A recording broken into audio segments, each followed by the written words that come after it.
Hi friends, welcome back to Rafting Magazine, and I am here with Nadia from Desert Mountain Medicine, and we're talking about medical stuff. So we are at the America Outdoors Conference, and we are chatting about all different kinds of stuff, but one of the things that came up was this WMAC thing, and you know, acronyms are great, but if we could expand on that and then talk about it, and then maybe you could give us a little bit of background about yourself, and then let's dive into WMAC and what that's all about. Sure, that sounds great. So the Wilderness Medical Education Collaborative started in 2010, and it was formed by 6 companies, which Desert Mountain Medicine is one of them, but the other companies are Knowles Wilderness Medicine, Solo Wilderness Medicine, Wilderness Medical Training Center, Airy Backcountry Medicine, and Wilderness Medicine Associates International. And the owners and managers of those 6 companies decided to meet at a conference, a wilderness medicine conference, and just to get to know each other and see who we are and what we teach and talk about trends in wilderness medicine. And since then, we've become colleagues and friends, and we write consensus-driven standards for common wilderness medicine certifications, like, for instance, Wilderness First Aid, Wilderness Advanced First Aid, and Wilderness First Responder. So there's a lot to unpack work on there. here, yeah. But I'm really curious about the why. Why are you doing this? What's the point? And really for people watching, what? If you're a boater, what's the point of all this? So it's really our mission is to elevate wilderness medicine education and commit to writing these consensus-driven documents that we call standards, essentially. And one of the main reasons that we need standards is because a WFR, the Wilderness First Responder class, which we call a WFR is not equal everywhere. So depending where you take your Wilderness First Responder class, it may teach different things. It may be 100% online. It may be a hybrid format where there's online and in-person, but the in-person section is shortened. It may teach the students topics that are maybe not relevant to wilderness medicine. So if you're a staffer for a company and you're staffing an outfitter or whatever, and you require them to have a wilderness medicine certification, and you see, okay, I have this card, you have this card, this is great. You may not know that that card comes from a company that was 100% online, and which means that that student may never have had hands-on on practice to take a pulse even on another student. So I've heard a lot of people's criticisms that some of those courses are just hot, wet garbage, if I'm being polite. Yesterday, Zach Collier was talking about this, and he was saying, there's no standard for it, because he could just say, oh, we're writing this curriculum, or we're doing this thing, or come take my course, and it's from what it sounds like, I could start a course. That's right. And then just be like, hey, we're teaching wilderness medicine stuff, and we're doing it for $12. So $12 if you. We're not really doing that. She's gonna hit me if we do that. But so let's talk about that standard. I could teach a course and it could be just garbage. And so what are we doing here? So there's no overseeing body. There's no regulatory agency, like federally or state level agency, that regulates the content that should be in a Wilderness First Responder, or how it should be, how the assessment piece should happen afterwards, or the recertification piece, or even how long the certification should last. So because there is no regulation, we thought it would be important to at least write something, some kind of standard, to invite other companies to follow these standards, so that we just elevate education in wilderness medicine altogether. But we can't enforce it, nor can we regulate it, nor can we audit companies that are doing their own thing. All we can say is that the companies within the WMEC are following the standards at a minimum and adding above and beyond the standard. That's all we can truly say. We can also say that we will not accept online-only courses, whether they're an initial course like Wilderness First Responder, or a refresher course that's online only for recertification, because they don't, in the new standards, they won't qualify for recertification. Okay. And so that will hopefully, and I'm not saying there's not a place for online courses for a family who go out camping with their kids and they want to get more information. I think that that's a perfectly good way of starting information, but for a professional in the field of outdoor education and guiding, that is absolutely inadequate. But I'm really curious about like the legal ramifications of that too. Like if you're saying or purporting to be I'm a professional in this outdoor environment and I have to have a professional certification, and I have a bunch of friends who are firefighters, and one of their criticisms of WWOOFers, WAFAs, any whatever acronym that we want to talk about with medicine is that there's no governing body. The EMTs, that's a different story. If you're an EMT, you go through the EMT certification, you go through a thing, and at least in California where I live, you have to register for it and register with the state. That's right. And there's a whole thing, and that goes from EMT, paramedic, nurses, all the way up, but nothing below that. Correct. And so why wouldn't, for instance, an outfitter just say, let's do wilderness EMT, because that's a regulated thing, correct? The EMT portion is, not the wilderness portion.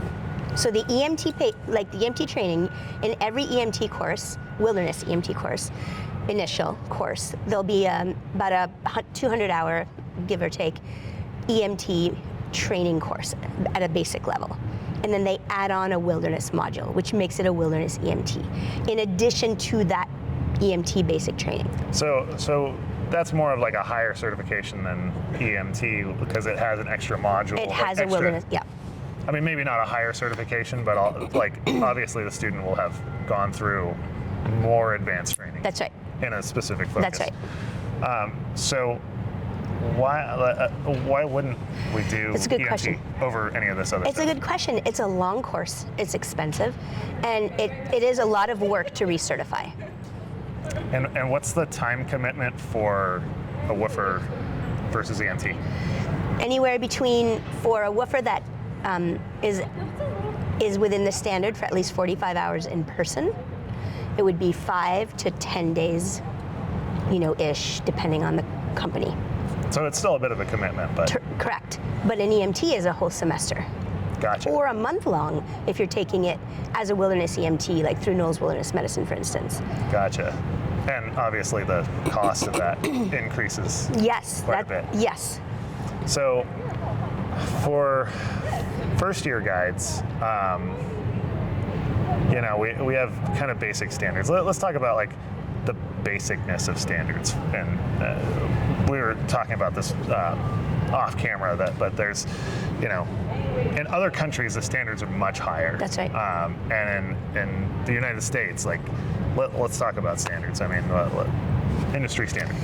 So for this specific outfitting, rafting outfitting, excuse me, the standard is first aid and CPR. That's what it is for a lot of states. And if you take a first aid and CPR course, those are tailored specifically to urban medicine. They're tailored to calling 911 and you being on scene for just a few minutes and getting help very quickly. They omit, any wilderness protocol or guideline. They're not contextual for a guide because we're not in an urban setting when we're out guiding. And they just won't have the repetitive scenario for primary assessment. It's very different. And so if a first year guide has just first aid and CPR, they may be good at doing compressions with the guidance of a lead guide who has a WWOOFer. But that's about it. That's about all they're going to be able to do. And so because there's no repetition, there's no hands-on practice for several days, there's no infiltrating CPR into a scenario on the river with other things going on, there's no context on when to apply it, how long to do it in a backcountry setting, when to stop in a backcountry setting. There's just so much information missing for that guide when they just take a CPR and first aid that they can't apply that information to this very complex situation with a lot of variables in a dynamic environment that's changing with the weather and rapids and falling rock and things like that, that they just won't be able to even apply basic life support skills within the first few minutes of an incident. That is so important. So we were talking earlier about that first few minutes being so critical, and also drowning in river scenarios. So let's talk about that. Like a lot of people freeze up. That's right. And what do we need to dive into? Like, why is that first few minutes so important? Like, what's the deal?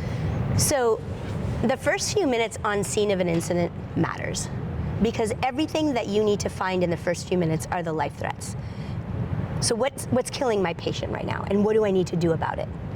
And so if you can't think quickly on your feet and react to what you see, not breathing, no pulse, a bleed, a hole in the chest, a life-threatening fracture that's bleeding a lot, those kinds of things, then that person will deteriorate very quickly.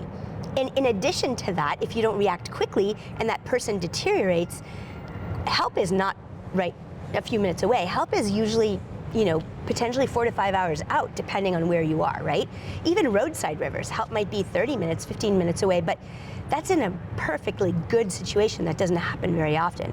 And so the outcome of that patient, if not taken, if not treated well within the first few minutes, that outcome of that patient, they can deteriorate so fast to the point where if you are then summoned to a deposition or there's experts in the field saying, hey, what would company X have done? What would company Y have done? What would company Z have done? And they're at a different standard than that guide that wasn't able to even, react on scene for a primary assessment within the first few minutes. It's not a good scene for that company, and the reality is that who is hurt out of this the most is the client. So that client doesn't get the care, the industry standard care that they need.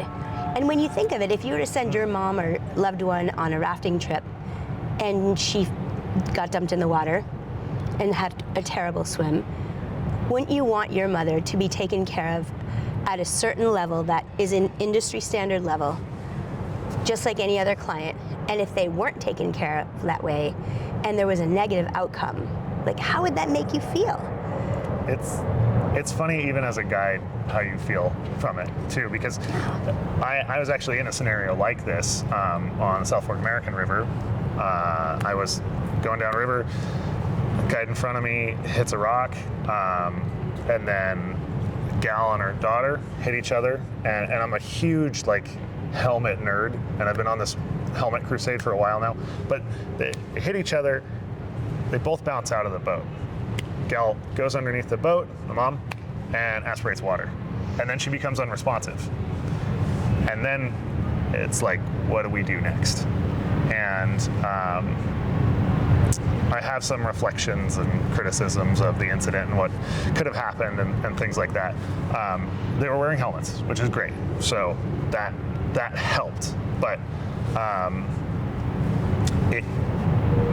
it feels awful as a guide. Yeah. And I certainly talked to the gal that was taking them down the river, and she felt horrible about this whole situation, which is a whole nother topic of mental health and things like that. But physical health obviously is something that we're talking about here. So that standard of care, and talking about depositions, talking about the legal ramifications of it. I mean, you're in charge of these people. And I had a group of clients years ago who told me, we want you to teach us to raft because we don't know anything about the river. Right. And we're putting our lives and the future of our families in your hands. That's and right. I was like, damn, way to just lay that on me at the outset of a rafting trip. I'm like, I thought we were gonna just joke and have a bunch of fun and laugh, and but it is a real issue for guides and boaters and everybody. So I've actually had some talks about the legal side of this with some people and people's legal duty to other people. And it's interesting how different it is when you take clients and when you don't. Yeah. And there's several tests based on US case law, and one of those tests is, did you accept compensation for That's the right. trip? If you didn't accept compensation, your legal duty is actually much lower, almost to the